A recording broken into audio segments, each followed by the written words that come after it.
सत्तेत उद्या कोण पण येऊ, आम्हाला काही घंटा फरक पडत नाही. आपल्याला वाटतं की अरे मारवाडी गुजराती तर बीजेपीच्या साईडने, मराठी माणूस चुकतोय 100%.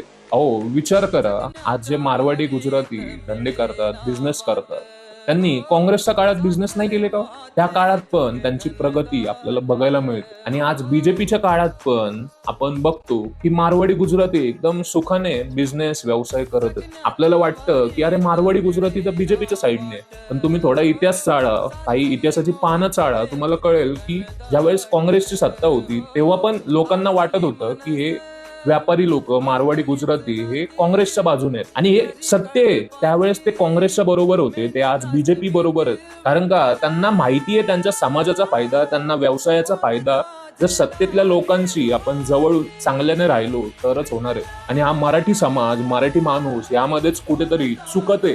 तो काय करतो, अरे कोणाचे त्यांना विचार पटत नसतील ना कुठल्या पक्षाचे, त्यांना आयुष्यभर आपण दुश्मन बनवून ठेवतो. मराठी माणसाने हे लक्षात ठेवलं पाहिजे, हे राजकारण फक्त इलेक्शन पुरतं ठेवावं. मग सत्ता पक्षामध्ये कोणी असो, आपण त्यांच्याकडनं आपल्या समाजाचा फायदा करून घेतला पाहिजे. आपण संपूर्णपणे प्रत्येक पक्षाच्या विरोधात जात बसलो तर आपल्या समाजाचा 100% प्रगती होणार नाही. तर अशा प्रकारचे विचार, ही भावना जर मराठी माणसाने जोपासली ना, तर 100% सांगतो महाराष्ट्रामध्ये अर्थक्रांती होईल.